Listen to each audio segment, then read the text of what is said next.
मेरे बड़े भाई हैं और वो भी हम दोनों के अंदर में एक ही तरह का जो है खून हमारे शरीर में बहता है। और स्वाभाविक है कि मैं जब भी दार्जिलिंग में हूँ प्रवास पे, और अगर वो दार्जिलिंग में हो तो ये मेरा फर्ज बनता है कि मैं उनसे मिलूं, क्योंकि मैं एक बात कभी नहीं भूल सकता कि 2019 के चुनाव में जो उनका योगदान था वो अपनी जगह पे है और मैं उसको कभी कम आंक करके नहीं देख सकता। और मैं उनके लिए, इस बात के लिए उनके कार्यकर्ता उनका हमेशा से आभारी रहा हूँ, आगे भी रहूँगा। हमारे राजनीतिक संबंध अलग है,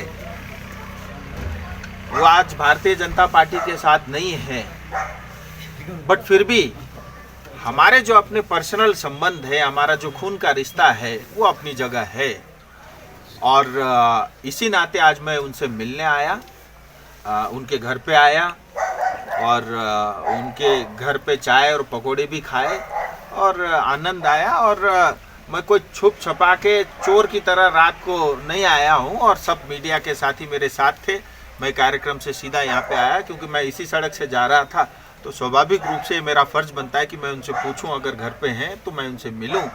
और एक छोटे भाई का संबंध जो रहता है वो मैंने अपना पूरा किया है। और लेकिन इसका अर्थ कहीं भी ये नहीं है कि हमारे कोई राजनीतिक संबंध आज से बदल गए हैं। हमारे दोनों राजनीतिक संबंध जैसे पहले था आज भी वैसे ही है। और कुछ 2024 के बारे में कुछ समर्थन के लिए कुछ बात? 2024 अभी दूर है और मैं उसके लिए बहुत ज़्यादा चिंतित भी नहीं हूँ। भगवान कृष्ण ने गीता में कहा है कि अच्छे काम करते रहो, फल की चिंता मत करो, वो भगवान अपने आप देते हैं। और मुझे मोदी जी और अमित शाह जी पे पूरा विश्वास है, वो फल हमको अवश्य देंगे। मैं सिर्फ अपने काम पे और अच्छे काम पे मेरा फोकस और ध्यान रहता है, मैं वही कर रहा हूँ। 2024 अभी बहुत दूर है और अच्छा काम करेंगे तो मुझे नहीं लगता उसके लिए कोई चिंता करने की आवश्यकता है। और मेरी तो एक बात मैं और बता दूँ, चुनाव लड़ना ही है, ये मेरी मजबूरी नहीं है। जनता चाहेगी लड़ लूंगा, नहीं चाहेगी नहीं लड़ूंगा। इतना जानता हूँ उनको, उनके पार्टी के कार्यकर्ताओं को, उनकी एक मजबूरी थी, उस समय आना था, वो आ गए। मुझे लगता है राजनीति में पीछे हट के बहुत ज़्यादा नहीं देखना चाहिए।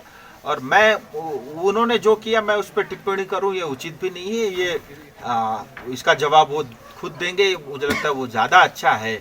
हाँ, ये जरूर है कि 2021 में हम अलग थे, हमने अलग चुनाव लड़ा, वो अलग लड़े, वो दोनों अपनी जगह है और ये जग जाहिर है। फिर भी विमल गुरुङ ने आज बीजेपी के साथ गठबंधन कर लिया तो बीजेपी का कितना फायदा होगा? देखिए, मैं फिर बता रहा हूँ, स्पेकुलेशन के आपके जो सवाल है उसका जवाब दे करके मैं आपको कोई ब्रेकिंग न्यूज़ और हेडलाइन नहीं देना चाहता, क्योंकि मैं एक जिम्मेदार व्यक्ति हूँ और जिम्मेदार पार्टी का एक कार्यकर्ता हूँ। ये मेरा फर्ज बनता है कि जो पार्टी तय करती है मैं उसी लाइन पे बात करूँ।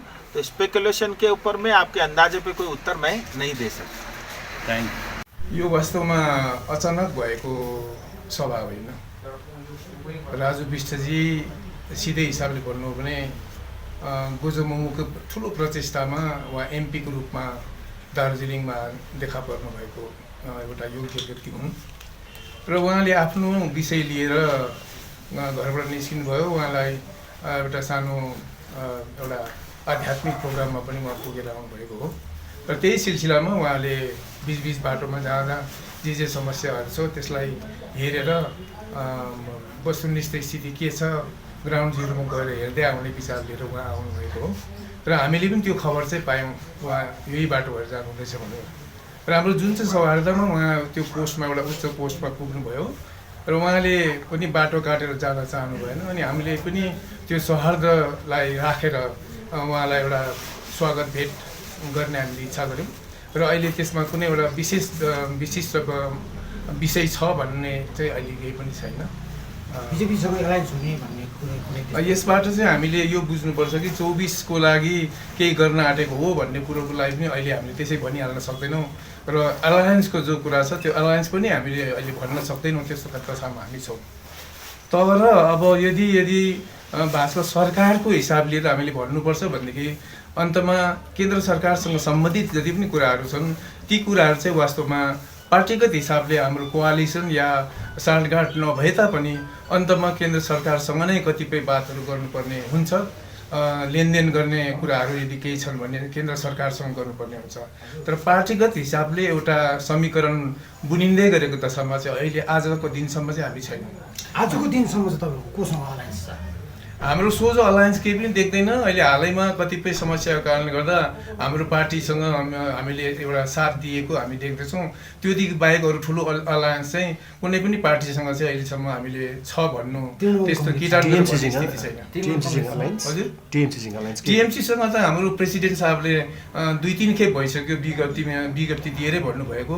टिएमसीसँग हाम्रो अब चाहिँ उपरान्त चाहिँ तुरन्त तरिकाले नै हाम्रो रिलेसन छैन भनेर म एज अ पार्टीको चिफ पर्सनको हैसियतले यो जनताको सम्मुखमा म यहाँबाट राख्न चाहन्छु। कारण यो चाहिँ मैले मात्रै भनेको कुरा होइन, यो पार्टीको हिसाबले सोच विचार राखेर नै सेन्ट्रल कमिटीको विचारलाई लिएर नै अध्यक्षज्यूले धेरैचोटि भनिसक्नु भएको, पब्लिसाइज गरिसक्नु भएको कुरा हो। यस्तो कुरा हो कि राजनीतिमा जसरी सबैले भनिराखेका छन् कोही दुश्मन र मित्र सधैँ पर्मानेन्टली हुँदैन भन्ने कुरा, र त्यसले गर्दाखेरि future holds all kinds of possibilities. भविष्यले त सबै प्रकारको सम्भावना लिएर बसेको हुन्छ, तर आजै किटान गरेर भन्नु पर्ने दशामा र सक्ने दशामा चाहिँ हामी छैनौँ।